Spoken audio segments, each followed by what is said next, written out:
pour notre 5e rencontre Radius dans le cadre du projet de Christian Jampeta Radius Station. J'ai le plaisir d'inviter 3 intervenants principaux, puisque d'autres intervenants possibles sont aussi avec nous. Marie-Thérèse Clos-Verschave, épouse de François-Xavier Verschave et présidente d'honneur d'Artibois notamment.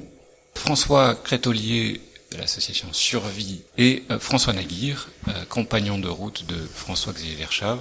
François Nagir. Les présentations sont faites avec précision. Cela dit, non, je vais vous laisser aussi ajouter des éléments à cette présentation trop succincte, en commençant certainement par Marie-Thérèse Clos-Verschave. Bon, évoquer François-Xavier, c'est pas rien, parce que au-delà de nos 20 et quelques années de vie commune, il a agi, était présent et j'allais dire dans le monde entier quasiment. Donc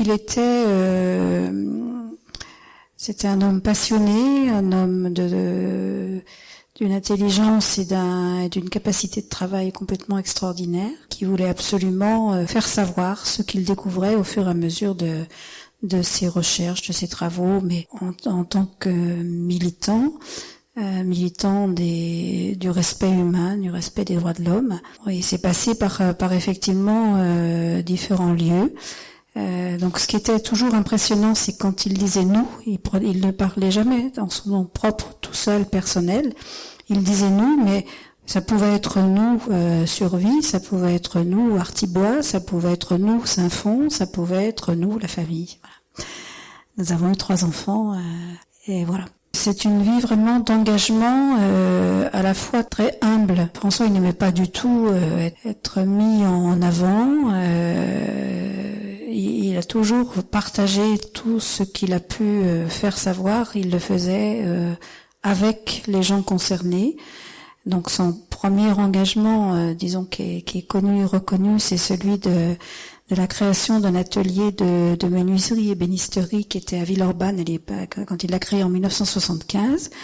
Le projet étant de faire travailler, de proposer un temps d'insertion professionnelle et sociale à des personnes qui étaient soignées en psychiatrie, pour faire sortir effectivement de ce monde qui était à l'époque et même encore maintenant bien à part. Voilà, donc cet atelier, il existe toujours. Moi, j'en ai été présidente pendant 30 ans. François a fait un CAP de menuisier alors qu'il avait fait des études diverses, de longues études supérieures. Il a fait un peu plus d'une quinzaine d'années d'études supérieures. Il a passé un CAP de menuisier pour pouvoir créer Artibois et pour pouvoir effectivement mettre en place ce projet. Donc rien ne l'arrêtait quand effectivement il s'engageait sur une voie et il pensait pouvoir être utile et faire avancer les choses. Il s'engageait à fond et il entraînait des tas de gens. Et ça, c'est vraiment au niveau de Survie, de l'association Survie à laquelle il a contribué. Enfin, nous sommes engagés ensemble dans Survie après avoir lu une page dans Le Monde de proposition d'assises de la survie et du développement, donc en 1984. Petit à petit, par le travail, par les contacts, par l'écoute, c'était vraiment une manière effectivement de contribuer à rendre un peu plus juste la vie de chacun. Je m'arrête là pour le moment. François Nagir, comment avez-vous connu François-Xavier Verschave ? En fait, moi j'ai été pendant 5 ans, j'ai travaillé auprès des réfugiés, des demandeurs d'asile et des réfugiés dans un foyer de l'Ain. Là, j'y suis allé en étant complètement apolitique, on va dire. Aucune connaissance. Mais c'est vrai que c'est ce public qui m'a ouvert les yeux sur la politique internationale, sur le problème des réfugiés, de l'accueil. Et du coup, c'est en fait eux des Africains qui m'ont parlé de l'association Survie. Et en fait, ils m'en ont parlé parce qu'il y avait une réunion à ce moment-là qui était proposée, où les Africains étaient invités. C'était Survie Rhône qui avait organisé ça. Ils étaient invités parce que Survie Rhône avait l'intention de mobiliser un peu plus, on va dire, les Africains sur la problématique de la France-Afrique. Donc j'y suis allé, mais vraiment comme ça, par curiosité. Ouais. Et puis du coup, lors de cette réunion, ils ont annoncé qu'il y avait donc François-Xavier Verschave qui était en conférence 2-3 semaines après sur Lyon. Et j'y suis allé, à cette conférence. Et c'est vrai que j'en suis ressorti assez bouleversé. Alors moi, ce qui m'a vraiment touché lors de ces conférences, c'est vrai que c'était quelqu'un qui était très simple et humble et très pédagogue. En fait, voilà, moi, c'est ce qui m'a vraiment marqué. J'ai eu l'impression de découvrir en une conférence, d'avoir appris une tas de choses, parce qu'il le disait d'une façon simple et puis c'était pas un beau parleur, quoi. C'est très très très sincère, voilà. On sentait quelqu'un de très sincère, de simple et en même temps intelligent au point, voilà, de faire comprendre des choses qui sont quand même compliquées d'une façon très pédagogue. Donc je l'ai rencontré, en fait, comme je pense beaucoup de membres de Survie. Au départ, c'est lors d'une conférence. Ça devait être au moment du procès, donc 2001, le procès des 3 chefs d'État africains, là, je crois que c'était 2001. Voilà. C'était un peu avant le procès. Il y avait eu des manifestations après sur Lyon puis dans toutes les villes de France. Et donc je crois que c'était en 2001. Du coup après, voilà, j'ai milité à Survie pendant jusqu'en 2006 à peu près. J'ai été président du Survie Rhône pendant 2 ans. Mais c'est vrai que je pense, comme beaucoup de membres de Survie, c'est vraiment François-Xavier Verschaff qui était très convaincant. Voilà. Il y a moi, c'est vraiment la personne. Parce que du coup, en fait, c'est aussi, il disait des choses tellement, il dénonçait les choses tellement violentes, en fait, que il y a aussi le fait pour les recevoir, enfin, pour recevoir ce discours-là, il faut une personne comme ça parce qu'en fait, il n'était pas non plus si radical que ça. En fait, lors de ces conférences, il énumérait beaucoup de constats, de choses qui se sont passées, qui se passent, mais il n'avait pas un discours idéologique dans le sens radical comme ça. Et du coup, c'est vrai que c'était touchant. On sentait que c'était sincère, que c'était vraiment de bonne foi, et voilà. Et du coup, c'était touchant, même c'était même bouleversant. Ce qui était assez frappant, je pense, dans le déroulement des différentes conférences, que ce soit sur la France-Afrique, sur la dette, sur les différents pays. Il y avait ce temps effectivement assez pédagogique. Alors il faisait toujours de la main gauche les mêmes Liseberg, etc. Enfin, il y avait toujours une série de dessins. En fait, il y avait au bout d'un moment, il y avait comme une espèce de chape de plomb qui tombait. Enfin, et puis jamais ça n'en restait là, parce que François-Xavier savait très bien interpeller, mais pas du tout de façon violente. Hein. Au contraire, il était très très marqué et très convaincu par la non-violence. Mais il interpellait les gens pour qu'effectivement, qu'est-ce qu'on fait, qu'est-ce qu'on peut faire, chacun d'où vient, enfin voilà. Donc on se sentait, comme tu l'as dit, François, assez touché, ému mais ça mettait en route, quoi. Chacun à sa manière, mais ça pouvait me mettre en route. François Crételier, comment avez-vous connu Verschaff ? C'est par Survie également. Et moi, alors c'est pas par une conférence que j'y suis venu, mais c'est en lisant La France-Afrique. En fait, je crois à Survie, il y avait déjà des petits opuscules qui avaient été écrits, notamment sur la dette, etc., dont j'avais un peu entendu parler. Et puis il y a ce fameux livre, La France-Afrique, voilà, qui a fait un petit peu de bruit quand même. Et voilà, donc moi j'étais, jeune adulte, hein, je commençais à travailler, et j'ai lu ce livre. Et c'est vrai qu'on se prend un peu un coup de poing dans l'estomac, parce qu'on découvre des choses dont c'est un reflet de ce qu'est notre pays, ce qu'il a été et ce qui continue d'être en partie, qu'on n'a pas envie de voir. Ça, c'est pas l'image qu'on nous a appris, qu'on a appris à l'école. C'est pas l'image qu'on a envie d'avoir de soi-même. Voilà. Donc, je rejoins un petit peu ce que disait François Nagir tout à l'heure. La personne qui dit ces choses, pour l'interlocuteur, celui qui entend, c'est difficile à recevoir. Et donc la crédibilité en fait de la personne qui s'exprime est très importante. Et François-Xavier Verschaff était quelqu'un qu'on sentait sincère, etc. Alors moi, au début, c'est par les écrits, si vous voulez, que j'ai eu ça. Donc j'habitais en région parisienne, donc j'ai été à Survie au siège, disant je peux commencer à payer par ma cotisation, c'est une première chose. Mais après, concrètement, qu'est-ce que je peux faire, voilà. Donc là, ils m'ont dit, ils m'ont expliqué qu'en fait, à Survie, c'est une association nationale, mais que localement, dans les grandes villes ou dans la région, il y a des groupes qui se constituent, qui travaillent. Ils m'ont dit, ce soir même, il y a une réunion à Survie Paris. Donc, c'est possible d'y aller, de voir comment ça se passe. Donc voilà, j'y étais. Et puis, j'ai trouvé d'une part qu'il y a une bonne ambiance. J'ai trouvé surtout aussi que les gens étaient intéressants et honnêtes intellectuellement, avec une pluralité, effectivement, aussi d'opinions. également d'âge, enfin de parcours professionnel. Et bon voilà, j'ai commencé à militer dans cette association et puis j'y suis resté. Juste pour la petite anecdote, moi j'ai pas d'affi. Il y a un certain nombre de personnes qui sont arrivées à Survie aussi parce qu'ils avaient des liens avec l'Afrique. Donc l'Afrique a pu être le lien qui les a attirés quand ils entendent parler de Survie. Moi j'ai pas de lien particulier, j'ai pas d'amitié en particulier avec un pays ou un sujet. Voilà. Donc et alors, au fur et à mesure du temps, petit à petit, je me suis emparé un peu d'un sujet, mais avec beaucoup d'autres, mais le sujet du Rwanda, justement. En 2004, il y avait eu un moment un peu fort qui était les 10 ans du génocide, et François-Xavier Verschave a été un petit peu la personne qui a tiré pour organiser un événement assez marquant à cette occasion, qui s'est appelé la commission d'enquête citoyenne.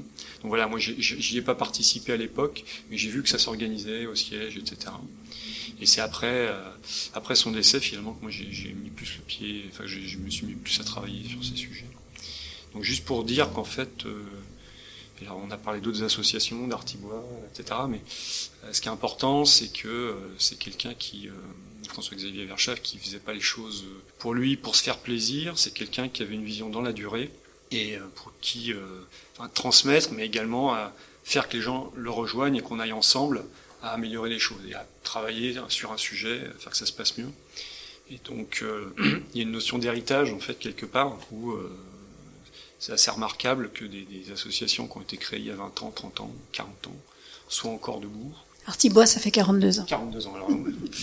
Voilà, et non, mais honnêtement, et c'est que des gens, voilà, se soient mis ensemble sous la forme associative et ont porté ce projet avec, à chaque fois, je pense que moi je connais un petit peu Survie, il y a d'autres exemples dont tu pourras en parler, mais il y a eu des difficultés, parce qu'il y a de l'humain, il y a des aspects financiers, il y a beaucoup de choses, mais ça perdure, parce que à la base c'était parti sur des bases saines, je pense que c'est ça l'explication, et sur le souci d'autrui, quoi, en fait, quelque chose de désintéressé. C'est vrai que dans notre monde actuel, ça fait du bien. Est-ce qu'on peut passer la parole à Manuela? Alors Manuela, moi je la connaissais pas avant la mort de François. Elle avait travaillé 1 an à la mairie de Saint-Fond avec lui. Et puis on a fait connaissance... Puisqu'un an après la mort de François Xavier, j'ai été interpellée par tous les gens. Il avait travaillé 20 ans à la mairie de Saint-Fond. Il avait été assistant Franck Seruscla. Et il s'occupait de tout ce qui était développement économique, mais au niveau de, à partir des besoins des habitants. Et donc, après la mort de François, les personnes de Saint-Fond que j'ai pu rencontrer étaient un peu en colère parce que on ne parlait de lui dans la presse, que en faisant allusion à son engagement vis-à-vis de l'Afrique, de la France et de l'Afrique. Et il disait pour nous c'était un innovateur social extraordinaire. Et on n'en parle pas, on n'a pas voilà. Donc on avait organisé avec un certain nombre de personnes qui sont là, on avait organisé une journée entière au Centre culturel économique à Villeurbanne, qui avait été le lieu de démarrage d'Artibois. Une journée de rencontre, d'échange avec toutes ces différentes structures qu'il avait contribué à mettre en place dans le domaine de l'innovation sociale, Artibois et Survie, voilà. Et donc c'est comme ça que j'avais fait la connaissance de Manuela, et puis à un moment donné, j'ai trouvé que ce serait très sympathique qu'elle rejoigne Artibois, et puis voilà. Donc oui, Artibois continue à vivre 42 ans plus tard, et c'est vrai que très souvent on ressort les valeurs d'Artibois, qui avaient été formalisées par Marie-Thérèse quand elle était présidente et qu'elle a transmis le projet Artibois à une nouvelle génération. Et ces valeurs, oui, quand vous dites c'était une base saine, et c'est vrai que on les ressort tout le temps pour vérifier si on est bien dans le projet, et on se dit aussi que le projet on peut le faire évoluer. Et notamment on est en train de travailler sur Artibois 2020 et on réfléchit à faire évoluer le projet, mais on se sent assez libre par rapport aux valeurs, aux 5 valeurs qui fondent Artibois. On se dit tout est possible du moment que ces 5 valeurs sont réunies. Voilà, c'est notre feuille de route. Et du coup, beaucoup de choses sont possibles en fait. Donc c'est intéressant parce que c'est la continuité. Voilà.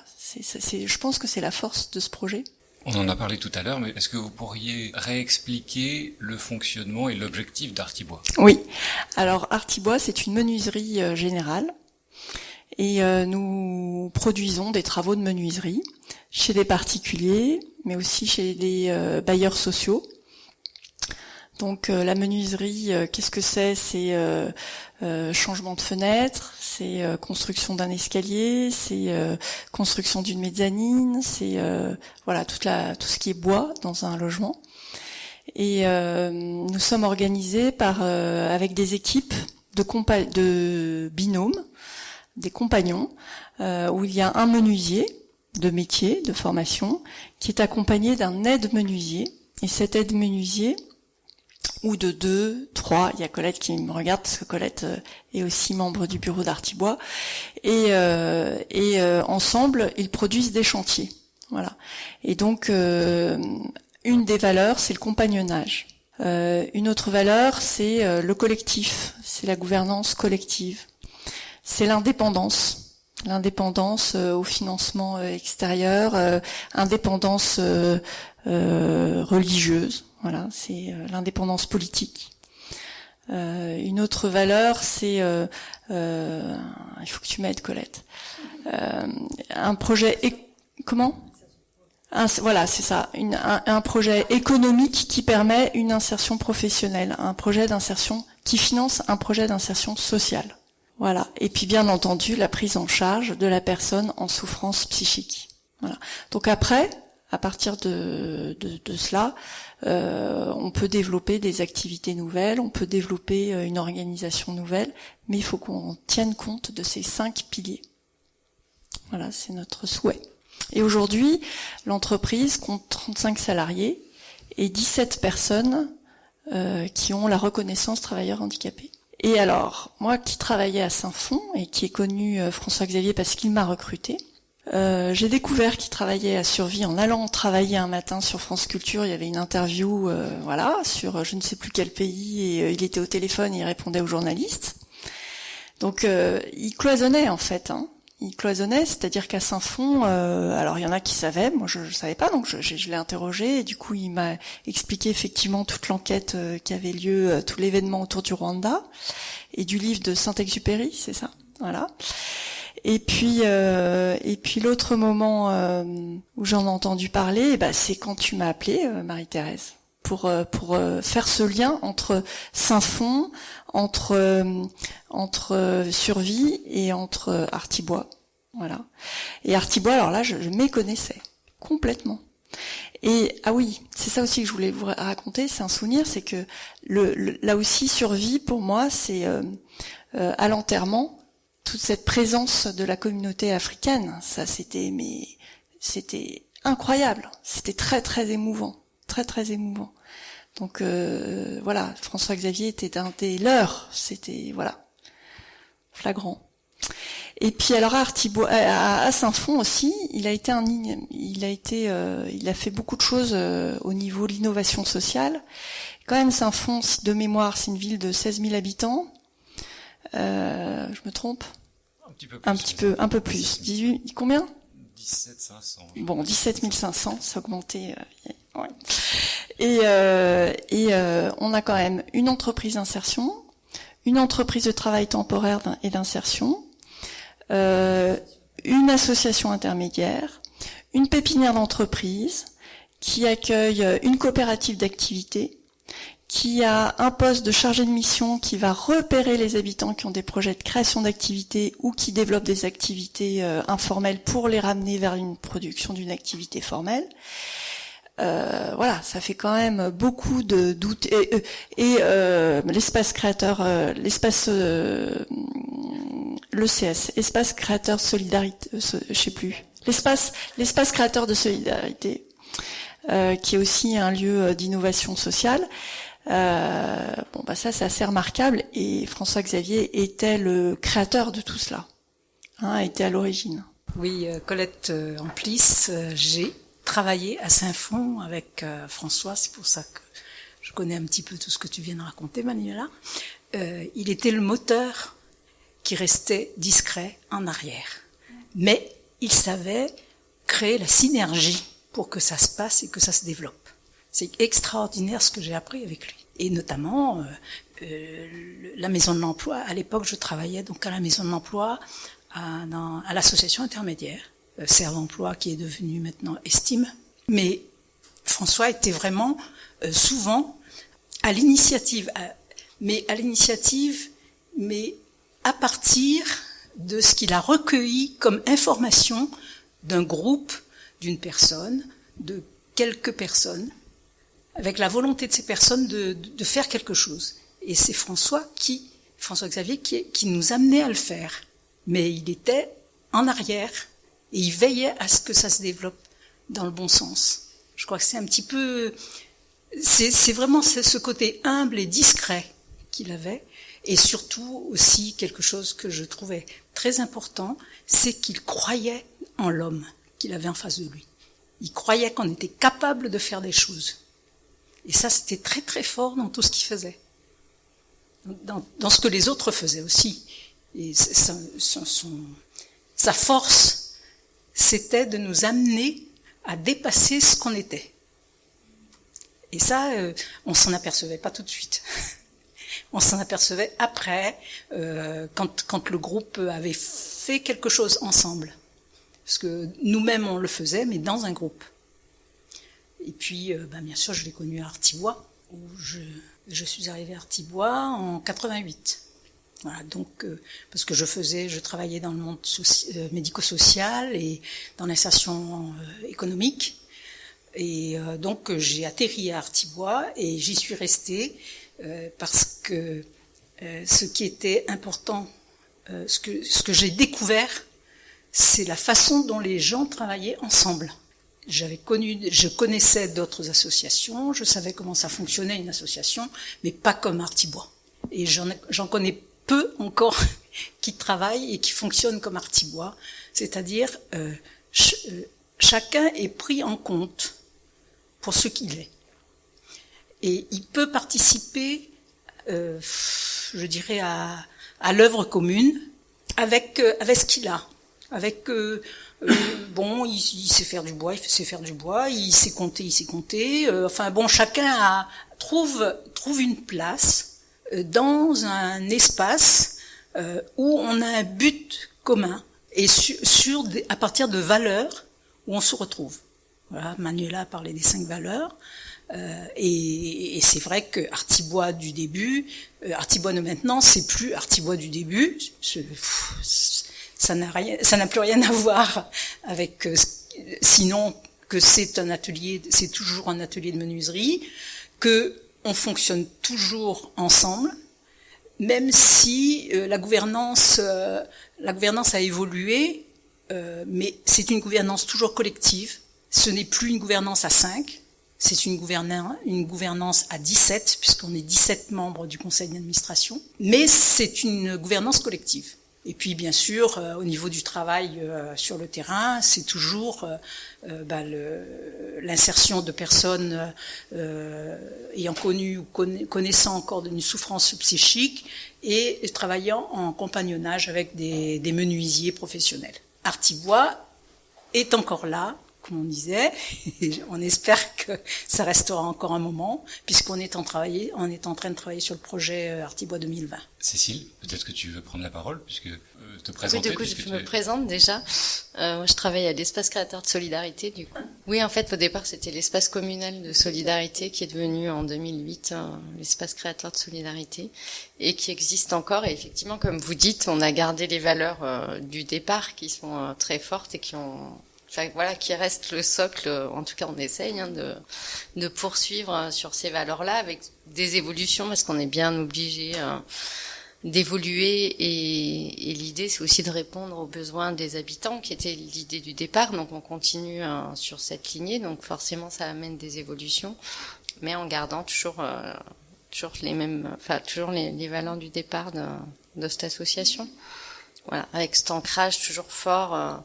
Sur Saint-Fond, avec un travail toujours de proximité. Effectivement, c'est une association qui a vu des directions changées, des conseils d'administration changés, mais qui restent toujours voilà, dans la même lignée, et effectivement qui a aussi, alors un peu moins qu'Artibois, mais qui a 30 ans et qui est toujours là, avec voilà des moments difficiles, avec qui restent difficiles d'ailleurs, mais il n'empêche que c'est une association qui est toujours là, donc ça veut bien dire, enfin voilà, c'est quand même rare, je pense, des associations qui sont vraiment dans le domaine de l'insertion sociale. Et je pense qu'il dure aussi longtemps. Il y en a, mais il y en a à Saint-Fond. Il y en a d'autres que l'Espace Créateur. Mais c'est vrai que c'est pas si courant que ça. Donc ça démontre bien qu'il y a des valeurs de départ qui sont fortes et que tout le monde a envie de voir perdurer finalement. Je vais te poser une question. Vous vous sentez, vous avez un héritage de François-Xavier Verschaff, ça se sent ou pas? Alors moi je le connais pas. Vous êtes arrivé après? Ah oui, moi je suis arrivée il y a pas si longtemps en fait. Donc moi j'en avais entendu parler via Survie et la France-Afrique. Mais voilà, sans plus, j'ai jamais milité. J'ai jamais milité à Survie, mais donc pour moi, oui, ça avait une valeur. Enfin voilà, de prendre cette suite-là quelque part, pour moi, oui, c'était un peu. Et puis l'histoire, voilà, il y a encore quelques personnes comme Madame Vautero qui, voilà, moi avec qui j'ai échangé, ouais. Et du coup, c'est pour ça que cette histoire de départ, elle est toujours là en fait. Peut-être justement pour revenir à Survie et à son activité liée à la France-Afrique, comment est né son intérêt, si je puis dire, pour cette question, pour ce débat? Comme je l'ai évoqué, en fait, c'est en lisant Le Monde en 84 qu'il avait vu que quelqu'un qui s'appelait Jean de Fabre avait créé une association internationale, notamment en Belgique et en Italie, pour effectivement pour la survie et le développement, c'est-à-dire pour faire en sorte que les moyens publics proposés par les différents pays servent vraiment à des projets de développement, et que c'était vraiment le nombre de personnes qui mouraient de faim, d'enfants et de personnes qui mouraient de faim dans le monde, c'était face à cette réalité complètement insupportable que les assises s'étaient réunies. Donc il était monté à Paris à cette journée d'assises nationales, et puis il est revenu absolument convaincu qu'il fallait faire quelque chose. Donc quelques mois après, on a organisé à Lyon les assises régionales de la survie et du développement. Donc l'appartement a été transformé il y avait des téléphones partout, des gens qui on a baptisé notre deuxième fils au milieu des assises de la survie et du développement. Et puis petit à petit, il a été tellement convaincu qu'il fallait prendre le temps de travailler sur. Alors il y avait un projet de loi sur la survie et le développement qui était tout à fait consensuel, que on a fait signer par tous les députés, un certain nombre de députés de toutes couleurs politiques, puisque dès le départ, effectivement, il s'est toujours situé dans l'humain et dans la valeur, la reconnaissance de la valeur humaine que pouvaient avoir les politiques, qu'ils soient avec des étiquettes de droite ou de gauche. Ou du centre d'ailleurs, et donc ça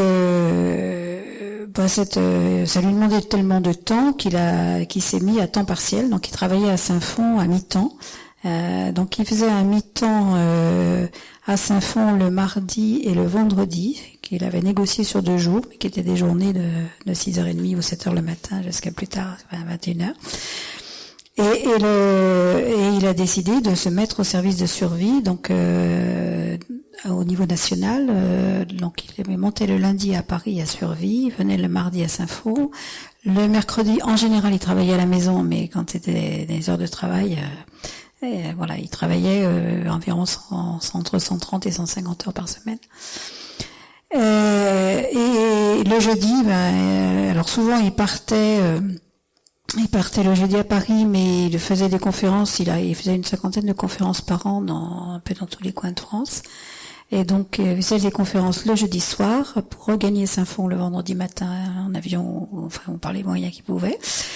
Et voilà, et puis le week-end, il travaillait à la maison. Voilà. Alors on avait quand même une vie familiale. Nos enfants ont participé à toute cette. On a accueilli à la maison énormément de personnes parce que tous les gens qui voulaient rencontrer, les Africains ou des gens qui s'intéressaient à ces questions, le temps qui convenait, c'était le temps de midi, enfin le temps du repas, le midi ou le soir, mais le temps du repas en général, parce que de toute façon, il devait arrêter son travail pendant le temps du repas, donc autant effectivement, voilà. Donc on a effectivement accueilli énormément de personnes et on a été témoins de vie vraiment extraordinaire. Alors, ce qui était très frappant, en fait, c'est que les analyses qu'il a fait, le travail qu'il a fait, les livres qu'il a pu écrire, ça a servi de révélateur, c'est-à-dire soit tu l'évoquais tout à l'heure, François Gritolier, des gens qui avaient été en Afrique, alors soit des coopérants, soit des Africains qui étaient là en France. Ça leur donnait une clé de lecture d'une réalité de vie qui vivait depuis des années, mais ça leur permettait de s'approprier leur propre histoire, leur propre vécu, voilà. Et donc du coup, il disait ce qu'il dit est vrai, mais avant qu'il l'ait dit et qu'il l'ait écrit, on n'imaginait pas du tout que ça pouvait être comme ça, quoi. Voilà. Mais peut-être que sur Survie, il y a d'autres témoignages qui peuvent se faire. Monique? Hein? Non? François Nagier? Je sais pas quoi rajouter. C'est vrai que moi j'avais discuté avec des Africains qui étaient venus à l'enterrement, et c'est vrai que ce que tu viens de dire, ils me disaient on a rencontré François Xavier une fois, et du coup ils ont attendu après que le livre sorte, ils ont je crois 1 an, ils m'ont dit, et quand ils ont lu, je crois que ça devait être Noir Silence, le livre après, ils ont appris, ils ont dit pour eux c'est incroyable, on lui a dit des choses, on n'a pas vraiment retrouvé ce qu'on lui a dit, mais ça nous a appris autre chose, voilà. Donc c'est ça qui est incroyable, quoi. Les facultés intellectuelles qu'il avait en fait pour analyser les situations et décortiquer pour arriver à comprendre ce qui se passe réellement. Même les Africains, ils s'en rendaient compte en fait au moment quand ils lisaient les livres, ils disaient mais voilà, même sur mon pays, j'ai appris des choses, quoi. C'était vraiment ça. Ça, c'était vraiment quelque chose de... C'est vrai qu'il s'était petit à petit forgé une méthode de travail qui était de recouper les témoignages et les informations. Donc, on avait, je faisais le classement de différents documents papier. Il travaillait aussi bien sur des articles qui paraissaient dans le Soir de Belgique, dans les journaux locaux en Afrique, que sur des documents de recherche plus lourds. Enfin, il a, pour une même période, pour une même date et pour un pays donné, il recoupait toutes les informations qu'il pouvait obtenir. Et puis il arrivait à des problématiques, il passait effectivement des coups de fil ou des mails. Enfin, il essayait effectivement de creuser à partir de tous. En fait, c'est par honnêteté intellectuelle aussi que il était d'une prudence extrême dans ce qu'il écrivait, parce que voilà, il pouvait y avoir des enjeux extrêmement forts pour les gens concernés dans les pays et pour lui aussi. Mais en fait, alors tu as fait allusion au procès, il a eu effectivement, il a gagné face à 3 chefs d'État qu'il avait attaqués pour diffamation. Il a gagné pour la première fois un procès pour offense à chef d'État. Enfin, ça c'était jamais vu. Mais en fait, voilà, c'est par recoupement et un travail extrêmement minutieux qu'il arrivait à révéler, à faire se révéler un certain nombre de... Il n'était pas dans une dénonciation, comme tu l'as insisté, c'était pas du tout quelqu'un de radical ou quelqu'un qui dénonçait pour dénoncer et sans tenir compte de toutes les réalités humaines qu'il y avait. Il y avait une superposition d'intérêts très divers, hein, qui aboutissait à des situations complètement insupportables. Et l'idée, c'était que un certain nombre de choses se faisaient avec l'argent, avec nos impôts en tant que citoyens français. Et toute son action, il la situait bien en tant que Français. Il s'agissait pas d'inciter les Africains à prendre telle ou telle position, parce que c'était leur réalité, leur vie, leur culture et tout ça, mais de dire on ne peut pas ne pas informer les Français de ce qui est fait en leur nom avec leur argent. Peut-être juste pour ajouter un peu d'informations factuelles, effectivement, dans Noir Silence, donc qui compulse sa recherche sur ce système de corruption, pour lequel il a été pas uniquement de corruption, mais pour lequel il a eu un procès. Donc les trois chefs d'État africains étaient Omar Bongo, Denis Sassou Nguesso et Idriss Déby, je crois. Idriss Déby, voilà, représenté par Maître Vergès, qui n'a pas perdu beaucoup de procès. Et ce procès, ils n'ont pas insisté, il n'est pas passé en appel du fait du nombre de témoignages, de documents et de preuves implacables qui rendaient l'appel impossible. Ce qui témoigne de la qualité de son travail, de la somme d'informations et de vérités qu'il a soulevées. François Crétolier, peut-être vous pouvez rajouter quelque chose? Enfin, un point qui était important pour lui et qui est toujours important pour Survie, c'est le fait que, on essaie de savoir ce qui se passe, d'où ce recoupement de l'information, que ça vienne effectivement de la presse spécialisée, des travaux de recherche. Donc c'est savoir, comprendre ce qui se passe et le faire savoir. Et le but, c'est pas juste d'être content de se dire voilà, ça se passe et ça se passe mal, et voilà. Il y a une logique derrière qui est de dire et essayons de faire changer les choses. Donc il faut que tout ce travail ait un sens qui est de faire changer nos institutions et faire changer la pratique du fonctionnement politique en France. Voilà, c'est vraiment ça l'objet. Ça, c'est quelque chose qui je dirais, dans l'ADN de l'association depuis le tout début, puisque à l'origine, c'était faire voter une loi pour faire que l'aide publique au développement ne serve pas à financer des entreprises françaises, mais serve vraiment les besoins des populations dans les pays en développement. Ça continue aujourd'hui. Si on parle du Rwanda, puisqu'il y a aussi ce thème aujourd'hui qui nous relie, et donc François Xavier était un des précurseurs au niveau associatif en tout cas, à porter ce sujet au moment du génocide. Ils ont compris ce qui se passait, ils ont essayé de faire infléchir la politique française et ils n'ont pas réussi. Mais il y a toujours cette volonté de faire la lumière, pas du tout dans un esprit revanchard, mais pour qu'il y ait la vérité. D'une part, on doit la vérité aux victimes rwandaises, donc aux victimes et à leurs familles. Donc on doit cette vérité. On doit aussi cette vérité aux Français. Nous sommes citoyens de ce pays et voilà. C'est une première chose. Deuxième élément, c'est la justice. Donc la Survie est impliquée dans un certain nombre d'affaires judiciaires où on est partie civile, soit à côté de plaignants rwandais, soit directement vis-à-vis de Français ou d'autorités françaises. Donc la justice, c'est essentiel. Et là encore, c'est suite au travail qui avait été fait pendant la commission d'enquête citoyenne dont on parlait tout à l'heure, que la première plainte a été posée concernant plainte contre X avec des Rwandais qui ont porté plainte en France sur les affaires de Bicécéro, etc. Donc, ce que je disais, le premier élément, donc c'est la vérité. Le deuxième élément, la justice. Le troisième, c'est de faire changer les choses. Et ça, ce qui était vrai en 1994 est toujours vrai aujourd'hui. Et on a très peu progressé. Et le combat qui était celui de François-Xavier Verschave et de toute l'association à l'époque, moi j'en étais pas, mais ils étaient déjà nombreux, ce combat est toujours d'actualité aujourd'hui. Je vais prendre deux exemples, en plus l'actualité nous le rappelle. Ce qui a pu, je dirais que c'est pas la France qui a causé le génocide, mais la France a apporté un soutien aux génocidaires. Et c'est sûr que s'il n'y avait pas eu ce soutien, le drame n'aurait pas eu la même ampleur.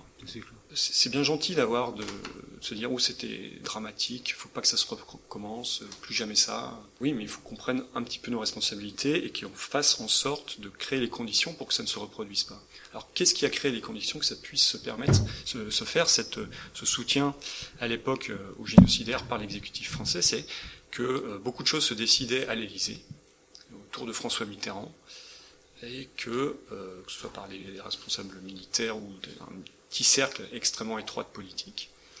Et ces gens ne rendaient pas de compte.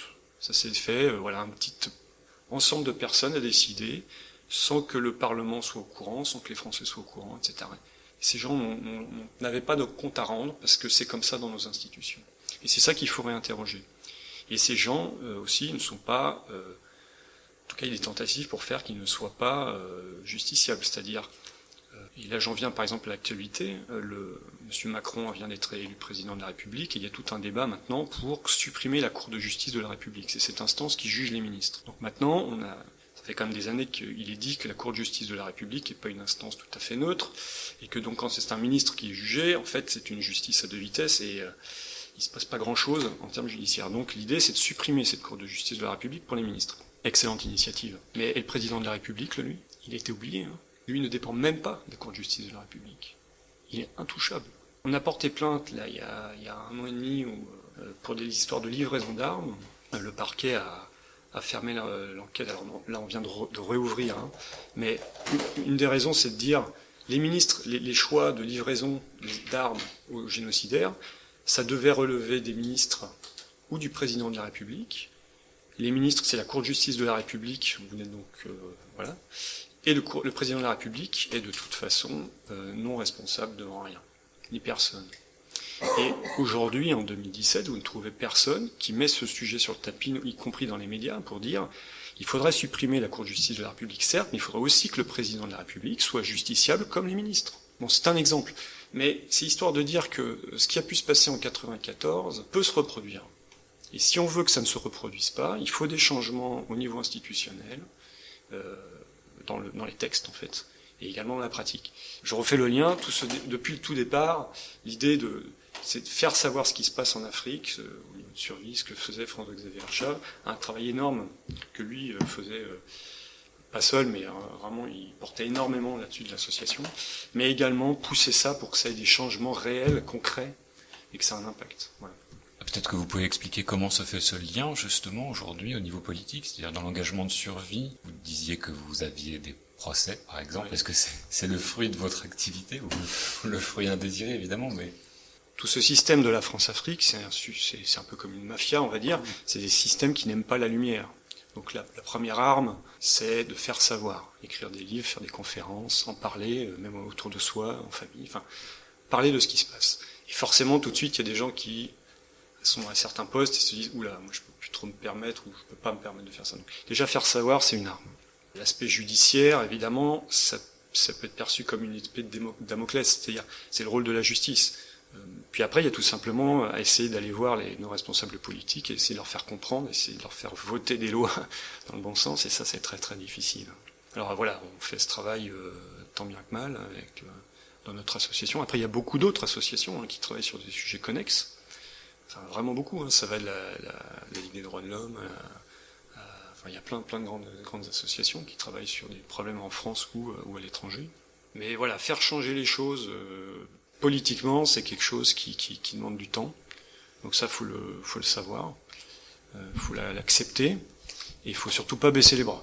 Voilà, il faut au contraire être unis et se dire voilà, un jour on y arrivera par petites étapes, mais on avance comme ça. Oui, ce que ça m'évoque, c'est qu'en fait, mon mari était aussi extrêmement sensible à faire la promotion de de tous les projets, de toutes les choses qui étaient des signes effectivement d'espoir, mais des signes de choses qui pouvaient petit à petit se développer, et voilà. Enfin, je crois qu'en fait, il n'était pas du tout dans un esprit révolutionnaire, à vouloir changer les choses par je ne sais quel moyen, en tout cas surtout pas par des moyens violents, mais de dire qu'à un moment, toutes ces choses positives qui se passent, toutes ces expériences se soudent et deviennent une force qui peut faire basculer effectivement la façon de gérer la vie collective.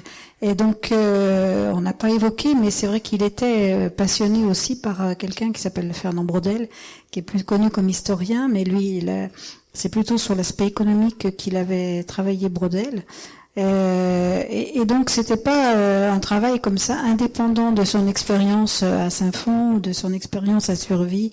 Et bon, voilà, il avait développé effectivement ce qu'on appelle la Maison Monde, en reprenant les 3 étages de l'économie, en partant de tout en bas, l'économie toute simple de marché, mais à un niveau local. Et c'est à partir de là que petit à petit pouvait se construire un marché plus large. Mais que si les règles n'étaient pas établies, ça ne fonctionnait pas. Donc il y avait effectivement cette nécessité que le collectif s'organise et suive un certain nombre de règles que tout le monde s'approprie. Donc il montrait qu'effectivement le 2e étage de l'économie, qui était l'économie un peu plus lointaine que les échanges locaux, qu'elle fonctionnait avec un certain nombre de règles reconnues et appliquées par tous. Et que si ces règles n'étaient pas respectées, effectivement, on tombait. Voilà. Et ce qui montrait, c'est que au sommet, au niveau international, au niveau du monde, il y avait plus de règles. Et c'était effectivement l'anarchie la plus totale, et que c'était de là que venaient un peu toutes les. Alors je caricature ça d'une manière à ma façon, qui est pas très intellectuelle, mais bon, j'ai vu que son livre là qui s'appelle La Maison Monde présente bien ces trois niveaux. Voilà, qui disait qu'il fallait qu'absolument ces 3 niveaux ils aient une forme de ballon de rugby et non pas de sablier. C'est-à-dire que le développement du 2e niveau, du 2e étage, était hyper important, et que ça concernait tous les citoyens, quel que soit le lieu où ils se trouvaient, où ils vivaient, aussi bien dans un village africain que dans une banlieue de nos villes, quoi. Alors Monique, vous avez été invitée à intervenir tout à l'heure et vous n'avez pas voulu. Alors moi, j'ai connu François Xavier aussi, et j'ai été très impressionnée par sa façon de dire les choses, enfin sa pédagogie, donc tout le monde a dit ça, mais c'est vrai. Alors, ce qu'il disait ne m'était pas inconnu, en quelque sorte, parce que j'ai connu des Africains dans les années 68, 9, enfin, des étudiants donc, qui étaient dans la fédération à la FIANF, et qui étaient, peut-être contrairement à ce que François disait, bien au courant de ce qui se faisait chez eux. Je crois pas que... Alors, je pense que c'est des périodes. Donc, eux, ils avaient cette connaissance qui peut-être s'est perdue après. Parce que eux, déjà, ils ont été formés vraiment à l'école française. Même leur bac, tout ça, c'était en France que c'était corrigé. Donc, il n'y avait pas de passe-droit quelque part, il n'y avait pas de tout ça. Et voilà, bon, alors c'est vrai que François Xavier m'a apporté un autre éclairage. Et bon, après, ce que je tenais quand même à dire, c'est que des Africains, à une certaine époque, connaissaient très bien ce qui se passait. Vous avez parlé toutes et tous d'un homme humble qui faisait la lumière sur des choses obscures qui devaient être dites à différentes échelles, à différents niveaux, dites et faites. Est-ce que vous pourriez exposer peut-être plus en détail comment il faisait ce lien justement entre les activités militantes à l'échelle des nations et une action à l'échelle locale? Quelle était cette gymnastique et comment il faisait très... Vous avez parlé de son rythme de travail, qui est un témoignage très, très, très pragmatique, très, très prosaïque de cette capacité à passer d'une échelle à l'autre, mais je dirais en termes de projet aussi. Non, mais je crois qu'on peut difficilement expliquer, c'est une force de la nature, quoi. Non, mais c'est vrai, on peut pas... cette gymnastique intellectuelle qu'il avait... moi, c'est la seule personne que j'ai vue. Voilà. C'est vrai que c'est incroyable. Je sais pas comment il pouvait faire le lien entre tout ça. C'est vrai que c'est. En plus, moi, je l'ai connu vraiment sur l'aspect France-Afrique. C'est après que j'ai su Artibois. Et déjà sur l'aspect juste sur la France-Afrique, c'est une gymnastique intellectuelle, comme disait Marie-Thérèse tout à l'heure. Il lisait les différentes sources, les différents journaux, il arrivait à analyser, à comprendre ce qui se passait. Déjà ça, c'est incroyable, quoi. Alors si en plus de ça, il y avait ces activités Artibois, c'est quand même force de la nature. Hein. On peut pas... Une grande une grande notion de la justice. Oui, puis oui, il y avait ça aussi. J'ai envie de rajouter quelque chose.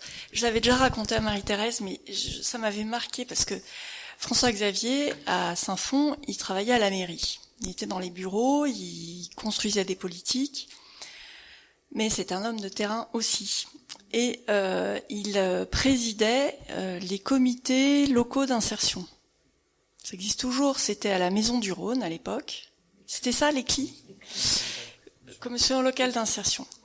Et il y avait une vingtaine d'acteurs autour de la table. Donc il y avait des personnes de l'ECS, il y avait des personnes de l'association intermédiaire, il y avait des assistantes sociales de la Maison du Rhône, il y avait des personnes qui travaillaient à la Maison de l'Emploi au sein de la mairie. Enfin voilà, une diversité de profils. Et chaque personne exposait la situation des personnes qu'elles accompagnaient, en disant voilà, monsieur untel, donc des informations très personnelles, très confidentielles, et il commençait à raconter des parcours de vie, et en disant bah voilà, il est à ce stade-là, et voilà ce que nous avons convenu ensemble, et ce qui est proposé, et je viens demander à l'autorisation de la commission un financement pour financer une formation, pour financer un permis de conduire, pour financer je ne sais quoi. Et parfois il y avait des présentations, et on sentait le conseiller buter, voilà, proposant quelque chose mais pas complètement convaincu. Et François-Xavier, avec une seule question, arrivait à faire en sorte que le conseiller trouvait une solution.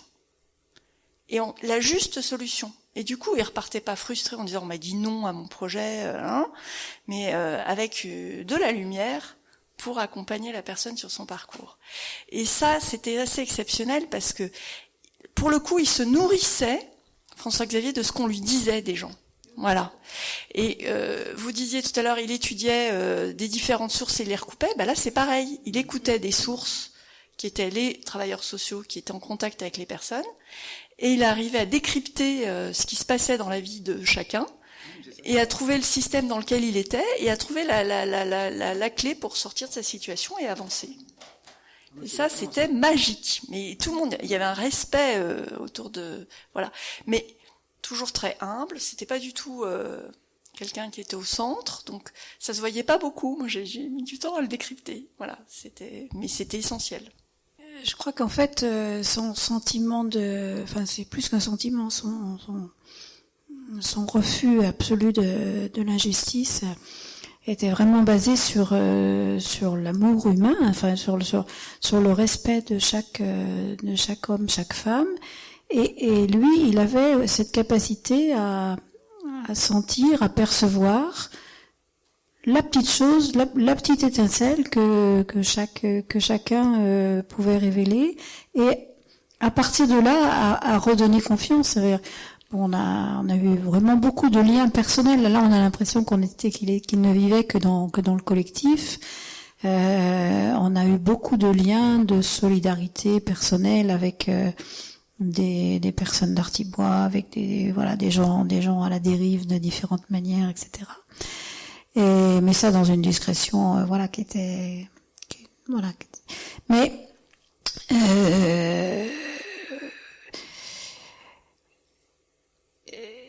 pour que la vie, pour que les gens vivent, il savait leur retenir en eux et se faire et se lier avec la personne sur des choses qui auraient pu être très peu perceptibles par d'autres, mais voilà, il savait trouver la petite étincelle de chaque humain, quoi. Alors, vous avez parlé d'une personne humble, mais qui n'était pas radicale. Est-ce qu'il a, alors c'est pas une preuve de radicalité, mais est-ce qu'il a eu un engagement politique? Alors, son action était politique, profondément, mais est-ce qu'il a eu un engagement politique? Non, il n'a pas eu d'engagement politique, il s'en refusait absolument. Il a eu pendant quelque temps une carte au Parti socialiste. Et puis, les choses ont évolué d'une manière... il ne pouvait pas, en tant que président de survie, s'afficher dans un comité de soutien d'un côté ou d'un autre, dans la mesure où ce qu'il défendait étaient des valeurs qui étaient complètement qui étaient des valeurs humaines et qu'il travaillait avec des gens de droite, avec des gens de gauche, etc. Enfin, donc et même le signe, enfin aussi de son engagement ici à Saint-Fond, c'est qu'en fait il a travaillé pendant très longtemps donc avec Franck Seruscla, avec les différents maires PS qui ont suivi. Qui ont été après le départ de Franck Seruscla. Et puis il a continué de travailler avec Michel Denis quand il est arrivé en très bonne ils ont trouvé un terrain d'entente sur une manière effectivement de travailler et de développer les projets. C'était d'ailleurs quelque chose qui lui était très souvent reproché. C'est-à-dire il apparaissait comme quelqu'un, parce qu'on aime bien classer les gens, qu'on aime bien savoir pour qui les gens roulent, comme on dit, de façon un peu vulgaire. Et c'est vrai que c'était très déroutant pour un certain nombre de gens de l'entendre, de voir son engagement et de pas effectivement adhérer à un parti politique. Enfin, je dirais, et pourtant, comme vous le disiez, il faisait de la politique. Oui, moi je dirais qu'en fait, c'est un engagement qui est politique, Ouais. mais c'est pas un parti politique. Ouais. Il était hors des partis. Mais après, c'est la politique. Bien sûr. Ce qu'il a fait, c'était vraiment. D'ailleurs, il expliquait quand il expliquait son histoire et son engagement. Il disait qu'il avait fait beaucoup d'études et qu'il avait attendu l'âge de 20 ans pour découvrir par une émission de télé de découvrir la réalité de la Shoah et que ça l'avait rendu complètement dire mais tout ce qui se passe sous nos yeux, enfin voilà, comment se fait-il que tout ça ne se soit pas révélé, ne se sache pas. Et à cette époque, donc quand il avait une vingtaine d'années, il était parti sur des études d'abord de mathématiques puis après d'économie, parce qu'il pensait que c'était par le biais de l'économie qu'on pouvait effectivement permettre de faire avancer un certain nombre de choses. Donc en tant qu'économiste, il est parti en Algérie. Il a fait tout un travail assez passionnant, comme il était il savait l'être. Il avait mis en place tous les systèmes informatiques des transports d'autocars entre Alger et toutes les villes. Mais en fait, après, il expliquait lui-même que il s'était aperçu que l'économie c'était important, mais que la politique c'était le nœud, l'explication, enfin l'analyse et le moteur de l'action qu'on pouvait mener, c'était autour de la politique, mais pas au sens des partis, effectivement. Citoyen, en fait. Avant tout, citoyen. Mais en fait, ce qu'il disait fréquemment, c'était, à la fin de ses conférences, il disait, mais il faut créer du collectif. Créer du collectif partout, sur tous les sujets, créer du collectif, c'est comme ça qu'on peut effectivement maintenir et petit à petit faire en sorte que l'humanité soit respectée. Après, juste peut-être dire un mot, parce qu'on met un peu l'homme sur un piédestal, malgré sa simplicité que lui, il n'aurait pas du tout aimé. Juste, peut-être, moi je vois ça sous l'œil survie, ce que je voudrais juste dire, c'est que ça n'a pas été forcément facile sur tous les chantiers qu'il a pu mener, qu'il y a eu des échecs, au sens où son combat n'a pas forcément porté. Et par exemple, l'existence aujourd'hui de Survie, ça signe l'échec de cette association depuis 20 ans, quoi. Si on avait réussi, on irait à la pêche, on irait au cinéma, enfin... voilà. Donc c'est juste dire que c'est quelqu'un qui avait, malgré les difficultés, voulait continuer d'avancer, travaillait beaucoup à ça, et que c'est la vie concrète et... on parle pas de quelqu'un d'éthéré, on parle de quelqu'un qui a la même vie que nous, qui a par contre, qui s'est pris à bras le corps et qui a vraiment donné de sa personne. Ça a eu, je pense aussi, impacté pas mal la famille. Mais voilà, c'est aussi une façon de dire que on est un peu tous amenés à suivre un peu cet exemple et que c'est pas pour autant que ça va être facile ni rien. Mais voilà, on a un beau chemin devant nous, de choses à faire. C'est ça, il a montré le chemin d'un combat perpétuel. C'est un chemin, c'est En tout cas, bon, récemment, il y a eu, c'était quoi, il y a 4-5 ans, il y a eu toute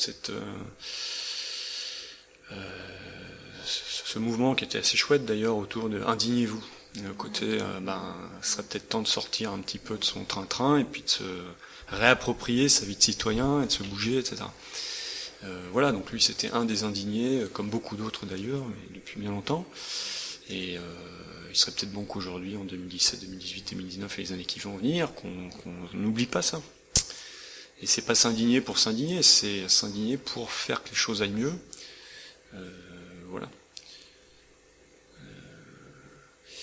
Pour revenir sur le côté radical, parce que là, sa question était posée tout à l'heure, là je pense que c'est clairement c'est à cause de survie qu'on a pu peut-être l'étiqueter ou l'attaquer, enfin je sais pas, de radicalisme, en tout cas l'association. Je pense que dans les autres associations, Artibois, etc., on n'a jamais pu parler de ça, à mon sens. Ce qui, j'imagine, à la vie de Saint-Fons sur les non plus. C'est juste que c'est vrai que sur le thème de survie, et notamment le thème du Rwanda, c'est un tel pavé dans la mare, ça met... voilà, il y a toute des gens, encore aujourd'hui, qui essaient de discréditer, en fait, ce qui peut se dire, qui essaient de discréditer l'homme. D'ailleurs, dans l'affaire des procès, là, où M. Vergès a pas du tout été correct, en fait, vis-à-vis de François-Xavier Verschave, dans la presse, ou dans le prétoire, en affirmant, voilà, c'est un Tintin qui n'a pas été au Congo et qui avec ses bouts de ciseaux récupère quelques articles. Enfin, c'est mensonger et c'est irrespectueux sur la somme de travail et les efforts personnels consentis. Et voilà, je crois qu'il y a un autre point que j'aimerais juste dire, et ça rejoint peut-être aussi la difficulté pour des journalistes d'aujourd'hui, c'est qu'on veut écrire un livre comme La France-Afrique, par exemple, où on veut écrire un livre sur un sujet difficile, et mettre sur la place publique quelque chose comme ça, sur un livre de 300 pages, ne pas écrire une seule erreur factuelle, c'est extrêmement difficile. Et il y a beaucoup de gens qui auraient peur d'écrire la petite erreur, et qui vont se faire attaquer en justice et perdre sur cette petite erreur. Enfin, il y a des journalistes qui font très bien leur travail et qui parfois se font condamner parce que, effectivement, sur les 3 pages, il y a un quart de ligne où là, cette information... Et après, des gens en face, des groupes... le groupe Bolloré utilise ça contre des journalistes. On attaque les journalistes qui a fait l'article sur Bolloré sur une petite inexactitude. Bon. Ce qui n'est pas grave, c'est pas le pourcent qui est faux, c'est le 99 soit vrai. Et donc François-Xavier Verschave, lui, a eu ce courage d'écrire quand même, malgré le risque d'être attaqué en justice. Et il y en a eu un paquet de risques d'attaque en justice. Donc voilà, là aussi, il faut un courage pour écrire des choses, tout en faisant l'effort d'essayer d'être le plus rigoureux possible et de recouper au maximum. Mais voilà, il y a un moment, forcément, peut-être vous vous trompez. Et voilà. Enfin, moi, c'est aussi une façon de dire que ça existe encore aujourd'hui, que des journalistes soient attaqués et perdent des procès sur des babioles. Et pourtant, ce qu'ils ont fait est extrêmement utile. Et ils ont éclairé, je dirais, ils ont joué un rôle essentiel. Et c'est pareil donc, dans le monde associatif. Est-ce que des personnes qui ne sont pas intervenues souhaiteraient intervenir ? Bonsoir, merci. Donc Suzanne et Paul Bruyel, nous sommes originaires, nous avons vécu en Ardèche et à l'époque dans les années 2000, en fait moi j'ai lu Noir Silence, donc parce qu'en fait on a décidé d'adopter un jeune du Congo-Brazza et on a commencé à s'intéresser un petit peu je sais plus comment on a rencontré Survie et Noir Silence, mais ça m'a fasciné ce livre. J'ai écouté François-Xavier, on l'a écouté une fois à Valence, et j'ai découvert après qu'il était dans le social. Nous-mêmes on était dans le social, donc j'ai découvert longtemps après qu'il était dans le social.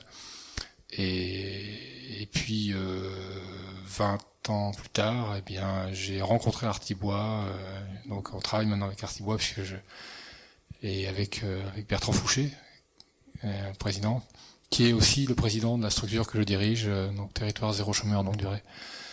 Voilà. Moi j'avais une question, j'ai une question qui m'habite depuis tout à l'heure, c'est d'où ça lui vient tout ça en dehors de cette découverte à l'âge de 20 ans là, mais ça lui vient de quelque part, tout ça, son enfance, ou je sais pas, Non, je sais pas. Moi, j'ai rencontré François-Xavier à Artibois, il avait 35 ans. Donc, sur son enfance, je ne sais pas. C'était quelqu'un de profondément croyant, qui ne mettait pas du tout sa foi en exergue, hein, c'est clair. C'était sa foi en l'homme qui était son moteur. Voilà, il était profondément optimiste et tout ce qu'il découvrait le mettait dans une voilà, je crois c'est une colère, mais pas une colère violente, mais sa capacité de travail pour faire savoir, tenter de faire changer les choses, elle vient de son indignation. Enfin, la source, je pense que c'est l'indignation qui a habité. Quand il a découvert, effectivement, enfin, c'est ce qu'il expliquait j'ai entendu expliquer plusieurs fois, à partir de jusqu'à 20 ans, j'ai fait des études extraordinaires, il avait enseigné en maths, enfin, il avait fait des tas de trucs. Et voilà, on est, ne pas avoir entendu parler de la Shoah, c'était, bon, quand même assez, ça l'avait vraiment bouleversé au point que, voilà, qu'il s'engage, effectivement, et que ça transforme et que ça engage sa vie. La psychiatrie, quand il a découvert la réalité de la psychiatrie, ça a été un moment où les conditions de vie d'humains qui étaient, il disait, on est tous, chacun d'entre nous peut disjoncter à un moment ou à un autre. Enfin, il mettait pas des étiquettes particulières sur des gens, voilà. Et l'isolement dans lequel étaient plongées les personnes ont fait en sorte que, en rencontrant, alors c'est toujours par des rencontres. Hein, là, c'était avec Jean Vimort qui était au Vinatier, qu'il avait monté ce projet d'Artibois. Je pense que, comme l'a dit Colette notamment, il était très à l'écoute des gens, même s'il paraissait toujours très pressé. Il avait un rapport au temps complètement que j'ai jamais réussi à comprendre non plus. Mais du coup, voilà, il savait repérer, saisir et révéler aux personnes ce qui pouvait,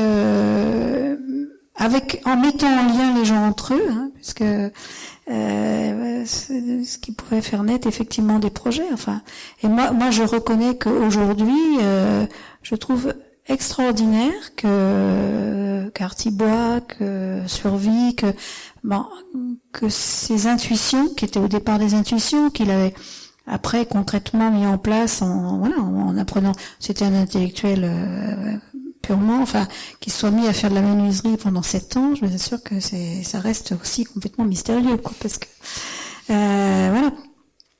Mais le moteur, c'est effectivement une foi énorme, enfin une foi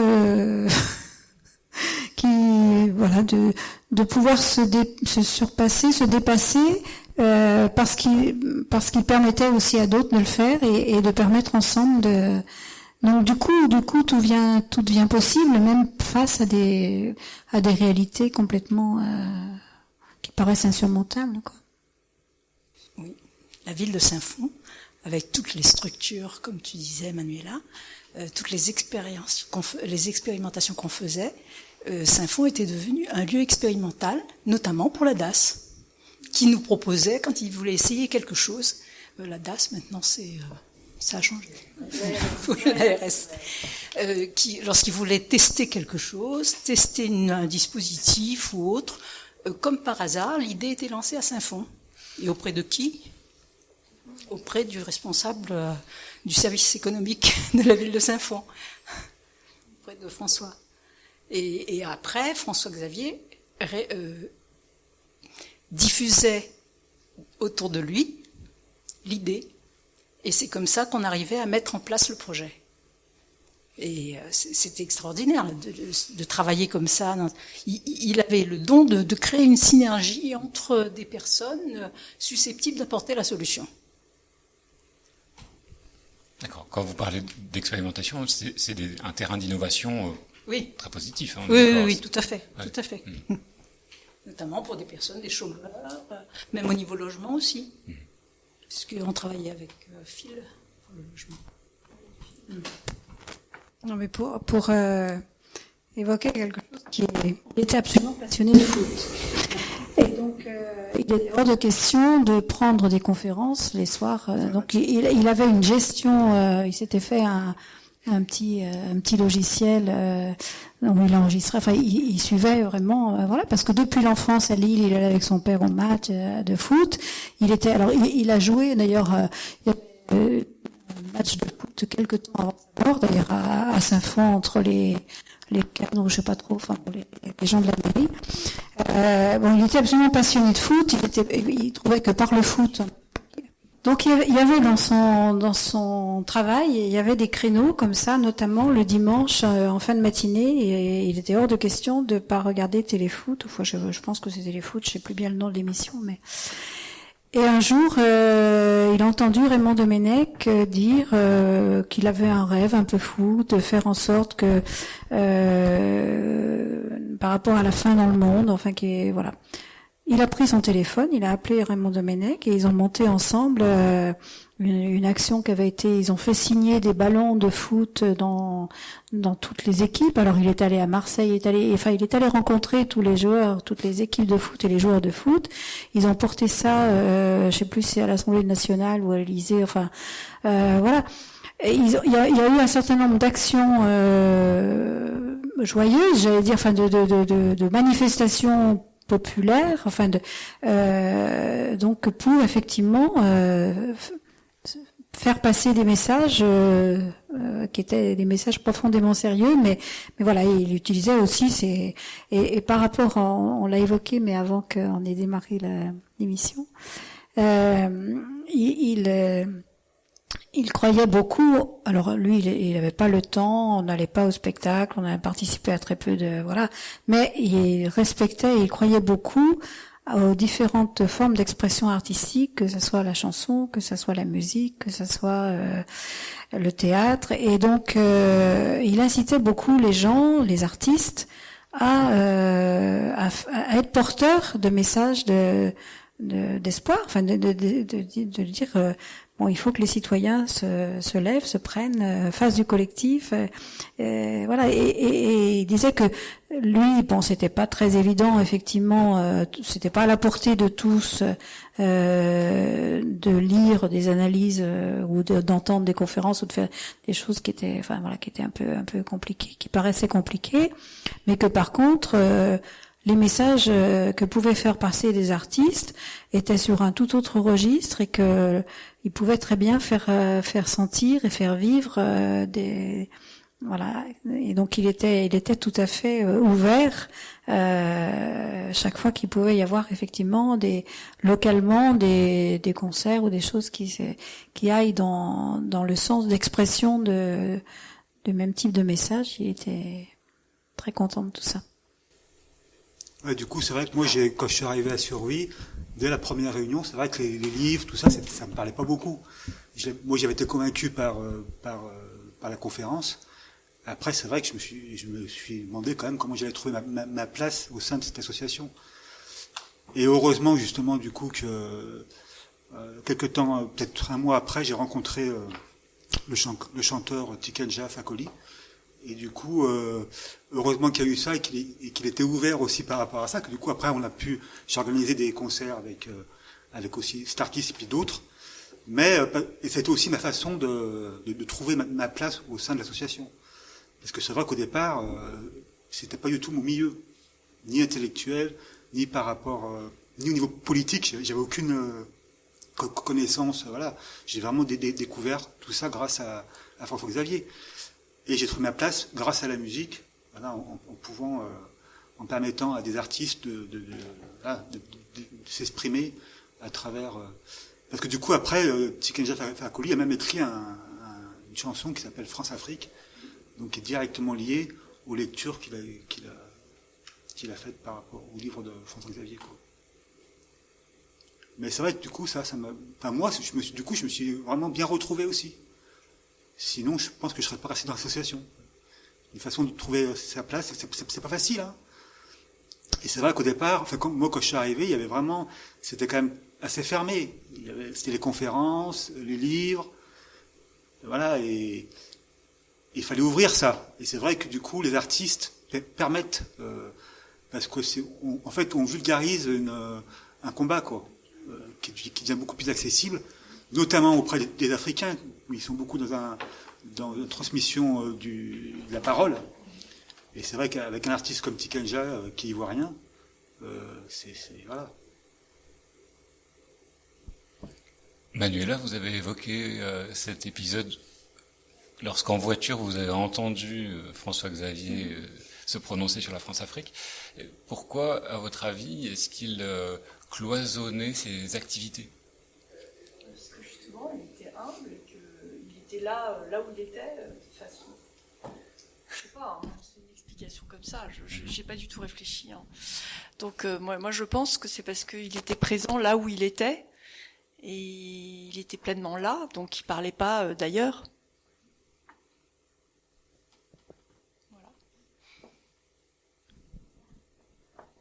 Alors, je crois que c'est Manuela tout à l'heure qui a évoqué ses funérailles.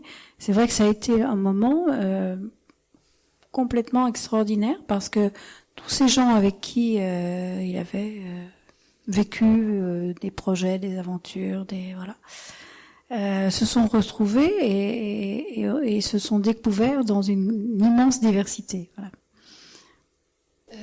Justement, aux funérailles de François Xavier, moi, je découvre que mes voisins sont là, alors que j'ai jamais parlé avec mes voisins de France-Afrique. Moi, je ne connais de François Xavier que la France-Afrique, et je découvre que mes voisins sont là. Et donc, je ne connaissais pas du tout Artibois et tout ce que François Xavier avait fait à côté. Enfin, et donc, mes voisins, dont lui, menuisier, travaillait à Artibois. Voilà. Donc c'était. J'ai aussi découvert beaucoup de choses comme ça. D'une part, par son engagement, enfin sa foi, parce que dans toutes les conférences, ça, bien sûr, c'était une personne engagée, enfin à nous proposer beaucoup de choses, mais il ne disait jamais, parce que moi j'ai des amies très chrétiennes, on va dire, ben elles en parlent tout le temps. Non, mais je le dis comme ça. Et François Xavier, je ne l'ai jamais entendu dans aucune conférence. Alors que j'ai découvert que c'était le fond de son engagement, en fin de compte. Pour rebondir sur ce que François Crételier, vous avez dit, c'est peut-être pas si bon que ça d'en faire une icône, ça lui aurait pas plu. Mais peut-être que, ça je sais pas si c'est vrai ou pas, mais néanmoins il était porteur d'un combat dans lequel il n'était pas seul. Est-ce que vous pourriez expliquer un peu plus comment fonctionne Survie ? Oui, alors Survie c'est une association, donc il y a une association nationale. Et ensuite il y a des associations locales, donc c'est un peu à deux étages. Donc ça rejoint un petit peu, enfin je veux dire, la façon dont fonctionne l'association. Je pense que là c'est plutôt ce qu'on fait plutôt que les histoires d'organigrammes dont on veut parler, mais ça rejoint ce qu'on disait tout à l'heure sur quel est l'objet, comment faire pour lutter contre la France-Afrique, etc. Donc la première chose c'est de se renseigner sur ce qui se passe. Donc ça tout simplement. Alors Survie, il y a 2-3 personnes qui sont salariées, 2,5 en fait, et c'est surtout un travail de bénévole. Donc ça je le précise. C'est beaucoup de gens, il y a un peu plus de 1000 adhérents et il y a pas mal de gens qui travaillent pas mal pour creuser les sujets. Donc c'est des gens qui s'intéressent à une thématique, ça peut être sur un pays, ça peut être sur une thématique particulière. Et donc l'idée c'est de récupérer de l'information, de la faire circuler, d'échanger, d'essayer d'avoir une analyse. Donc ça c'est la première chose. Ensuite, il y a communiquer sur ces sujets-là. ou sur notre analyse, ou sur ce que l'on demande. Donc là, ça passe par des communiqués de presse quand on l'estime nécessaire.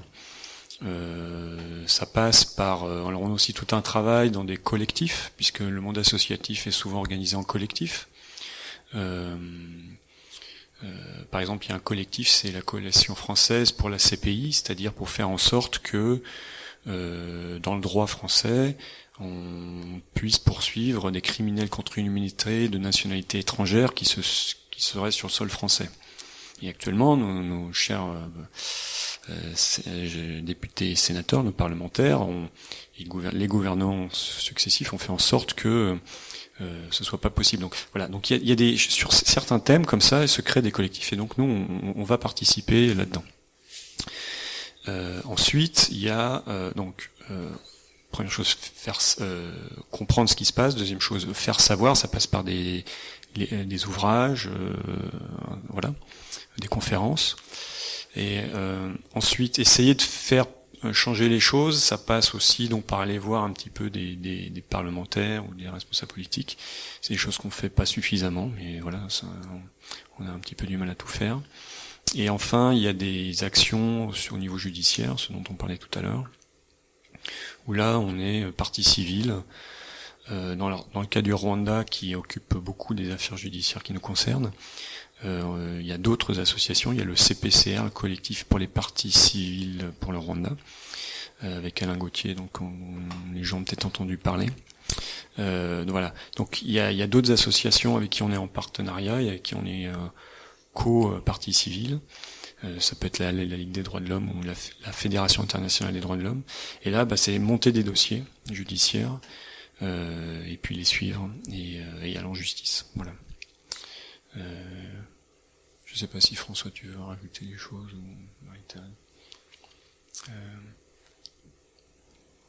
François-Xavier Verschaff travaillait en tant que bénévole. À Survie, oui, bien sûr. Oui, il avait arrêté son temps complet pour n'être payé qu'à mi-temps. Je veux dire, il y avait un sacrifice pécunier, clairement. Il y avait un investissement. Je te laisse. C'est un accord familial. Moi, j'étais fonctionnaire au ministère de l'économie et des finances. Et donc, moi, j'ai travaillé à 80% et puis à 100% et lui à 50%. Bon, on avait effectivement ce qu'il fallait pour vivre correctement avec nos enfants et voilà. Et donc, il avait son temps salarié de mi-temps à Saint-Fond et autrement, tous ses engagements étaient bien sûr bénévoles. Alors, il tenait les comptabilités. Alors ça, c'est un des aspects aussi. Il trouvait que la comptabilité, c'était ce qui le détendait beaucoup. Donc, il tenait les comptabilités de je ne sais combien d'associations, diverses et variées, structures, Survie, voilà, il était... et Artibois et notre propre comptabilité. Alors il était d'une exigence, il fallait absolument, parce il appliquait très clairement les règles. Donc on tenait une comptabilité familiale extrêmement précise parce que lui était président de Survie, moi j'étais présidente d'Artibois et qu'on n'était pas à l'abri effectivement de contrôles fiscaux qu'on n'a jamais eu, mais bon. Et donc la moindre dépense était voilà, on était vraiment dans une rigueur exemplaire en termes de comptabilité. Donc c'était vraiment un engagement à deux. Oui, complètement. Sinon, je crois que ça n'aurait pas été possible. Enfin, voilà. Je pense que moi j'ai soutenu complètement. Alors, je relisais tout ce qu'il écrivait. Il me disait que si je comprenais, d'autres devaient pouvoir comprendre. Donc, et puis c'est parce que j'étais profondément convaincue aussi que c'était tenable. Sinon, effectivement, je crois que ça aurait été difficile. Mais c'est vrai que militer d'une façon aussi sans intérêt financier, c'est un sacré argument, je pense, par rapport notamment aux Africains, quand ils voient que tout se travaille et ils touchent rien. Là, du coup, c'est quand même, ça lui a beaucoup servi. Enfin, voilà, c'est comme une preuve aussi de sa sincérité et de. Simplement, ce qu'on peut ajouter, c'est que tous les droits d'auteur des livres, et notamment sur la France-Afrique, il y en a eu énormément, c'est ce qui alimentait les caisses de survie, quoi. Les contrats étaient passés entre les éditeurs et Survie, donc. Est-ce que vous souhaitez ajouter quelque chose? Il y aurait peut-être beaucoup de choses à dire encore, mais je vous propose de s'arrêter là. Je vous remercie infiniment de votre présence et de votre intervention, de vos interventions à tous et à toutes. Merci.